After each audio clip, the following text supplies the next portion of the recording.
She thought I was weak until I took everything. She smirked as she ripped up the divorce papers. Weeks later, her car was repossessed, her accounts frozen, her lover under investigation. At the gala, whispers turned to gasps as the scandal broke. She turned to me, eyes wide with fear.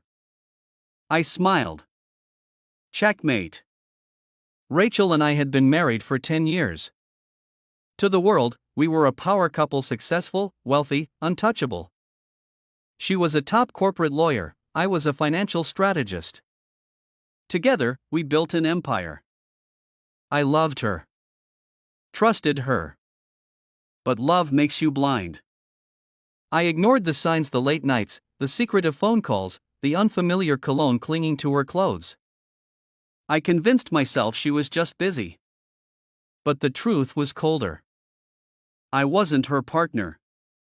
I was a convenience. Now, in our penthouse, she didn't bother denying it. She didn't need to. She thought I was powerless. It's not like you'd ever leave me, she said, swirling the wine in her glass. You need me. You'd be nothing without me.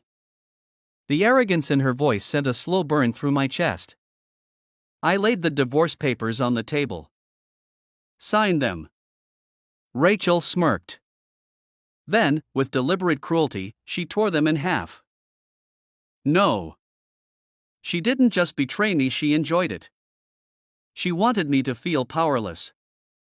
Rachel had been sleeping with Mark Whitmore, her firm's managing partner. He had money, influence, and connections that made me seem insignificant. She didn't just cheat, she traded up.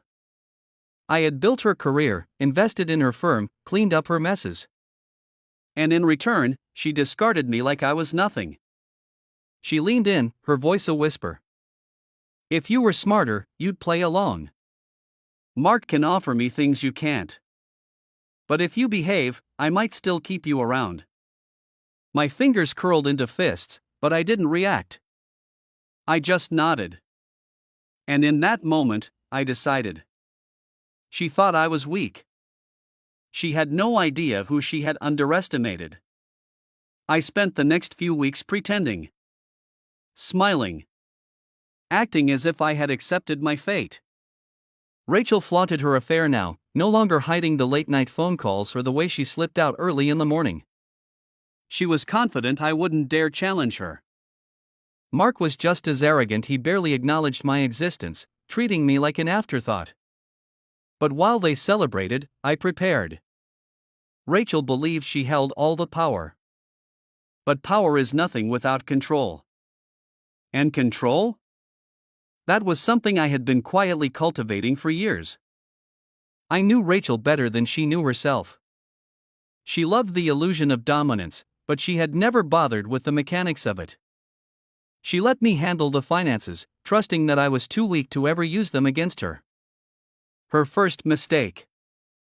Over the years, I had funneled money into offshore accounts, hidden assets under shell companies, and ensured that our wealth wasn't just in public investments. Slowly, methodically, I removed her name from all shared accounts. She wouldn't notice, she never paid attention to the details. Her second mistake. Then, I turned my attention to Mark. Men like him thrived on reputation. They built their kingdoms on carefully crafted images of power and respectability. But reputations are fragile. One crack, and they crumble. Through my contacts, I uncovered a scandal brewing beneath Mark's pristine surface, shady financial dealings, under-the-table partnerships, and insider trading that could bury him. All I needed to do was tip the first domino. I waited. Played the role of the defeated husband. Rachel thought she had one. She spent nights with Mark, whispering about their future, laughing at my expense. I listened. I learned. I let them believe I was blind. Until the moment was right. One morning, Rachel came home to find me in the kitchen, making coffee. She barely spared me a glance. I smiled, watching her sip the drink I had just prepared for her. You look happy, I said. She smirked. I am. I nodded, sipping my coffee. Enjoy it while it lasts. She didn't notice the meaning in my words. But soon, she would. It started with Mark. A confidential document found its way to the press, evidence of insider trading, market manipulation, and illicit deals. A scandal big enough to bring down an empire. Rachel panicked. "This is bad," she murmured one night, pacing our bedroom, her phone clutched in her hand. "Mark could go to prison for this." She had no idea I was behind it. I watched her from the bed, feigning indifference. "You should probably distance yourself from him," I said, hiding my smirk behind a sip of water. Days later, Mark was fired. His bank accounts were frozen. The SEC launched an official investigation. Investors pulled out. And Rachel? She became collateral damage. Her firm had thrived under Mark's influence. With him gone, they scrambled to cut their losses. The partners distanced themselves. Clients pulled back. The whispers started. How much did Rachel know? How involved was she? She didn't see the cracks forming beneath her feet. Then came the financial blow. One evening, she tried using her credit card at an upscale restaurant. Declined. Confused, she tried another. Declined again. Rachel, the woman who never questioned wealth, suddenly found herself staring at a waitress who patiently asked, "Would you like to use a different form of payment?" She stormed into the penthouse that night, her heels clicking furiously against the marble floor. "Where's the money, Ryan?" I was sitting in my chair, sipping whiskey, calm. I didn't look up. "Mine, actually." Her face twisted in fury. "What the hell does that mean?" I finally met her gaze. "It means you should have read the fine print on those documents I gave you last year." She paled. "You wouldn't." I leaned in, my voice quiet, lethal. "I already did." Rachel rushed to her laptop, checking our accounts. Her fingers trembled as she scrolled through the numbers. She had nothing. No liquid assets, no savings, no investments. The penthouse, the luxury cars, the summer home in the Hamptons, they were all in my name. Her world was collapsing. But I wasn't done yet. The final blow had to be public. Rachel thrived on reputation. Power wasn't just about money to her, it was about perception. She needed people to see her as untouchable. So I made sure they saw the opposite. The stage was set at a high-profile charity gala. The room was filled with New York's elite CEOs, investors, politicians. The kind of people whose approval she craved. Rachel arrived in her finest dress, ready to bask in the admiration of the crowd. She moved through the room with practiced grace, flashing confident smiles, shaking hands. Then the whispers started. Phone screens lit up. Brows furrowed. Murmurs spread like wildfire. An expose had just dropped. A damning article detailing how Rachel had conspired with Mark to manipulate clients. How she had knowingly engaged in financial misconduct. Screenshots of emails. Confidential memos. Testimonies from inside the firm. The evidence was airtight. Then came the death blow. Her firm issued an official statement. "We are launching an internal investigation." Translation: she was finished. Rachel grabbed a waiter's phone, her hands trembling as she read the article. Her flawless composure cracked. Her face drained of color. Then, the final humiliation. Mark, desperate to save himself, issued a public statement. A single, brutal sentence. Rachel Carter was fully aware of all financial decisions made under my leadership. She was complicit. Gasps rippled through the room. Conversations halted. Eyes turned to Rachel. A woman who had spent her life commanding respect now stood exposed, ruined, her empire crumbling around her. She turned to me, horror in her eyes. "You did this." I met her gaze. Let the moment sink in. Then, I smiled. I did. She staggered back as if struck. The weight of everything crashing down. Her perfect world had shattered. But there was still one more piece left to break. I handed her an envelope. Divorce papers, I said. My voice was calm, steady. Sign them, or I'll make sure you leave this city in disgrace.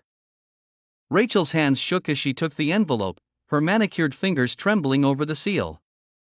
You can't do this, she whispered. I tilted my head, watching her, amused. I already have. She yanked the papers out, her eyes scanning the document. The terms were brutal. She got nothing. No alimony. No assets. No safety net. Just a clean break, leaving her with the weight of her own downfall. Her lips curled in defiance. With a sharp breath, she tore the papers in half, just like before. I'm not giving you the satisfaction, she hissed. I chuckled softly. That's fine. I pulled out another identical set from my jacket pocket. I have plenty of copies. Rachel's jaw clenched. The fight in her eyes wavered. You should know, I continued, voice dropping to a whisper only she could hear. Without my financial backing, your debts are your own. Your accounts are empty. The apartment? Sold. Your car? Repossessed. You have nothing, Rachel. She staggered back. No, that's not possible. I took a step closer, lowering my voice even further. Oh, and Mark? I let the name linger between us. He made a deal. He's testifying against you. Rachel's breath hitched. The color drained from her face. Tears welled in her eyes. Ryan, please. I held up a hand, cutting her off. No. For the first time, Rachel Carter had nothing to say. Her confidence, the thing she wore like armor, finally shattered. Her lips parted, but no words came. Her chest rose and fell in shallow, panicked breaths. And then, in front of New York's elite, she broke. She collapsed onto a chair, hands gripping the table for support, her entire body trembling. The same people who once admired her now whispered, their gazes sharp with judgment. She was no longer powerful. No longer feared. She was nothing. I adjusted my cufflinks, exhaled slowly, then turned away. And without looking back, I walked out the door. The divorce went through. This time, she signed without a fight. Rachel disappeared from the public eye. The once powerful woman who thrived on dominance was now drowning in legal fees, abandoned by the very people she once considered untouchable. No firm would hire her. No friend would return her calls. She had built her empire on betrayal. Now, she was left to watch it burn. As for me, I moved on. For years, I had given my love, loyalty, and trust to someone who never deserved it. I had let her define my worth. But not anymore. Standing on the balcony of my new home, I gazed out at the city skyline, feeling the weight of the past finally lift from my shoulders. For the first time in years, I wasn't bound by anger or heartbreak. I was free. And that, I realized, was the sweetest revenge of all. Betrayal isn't just about the lies.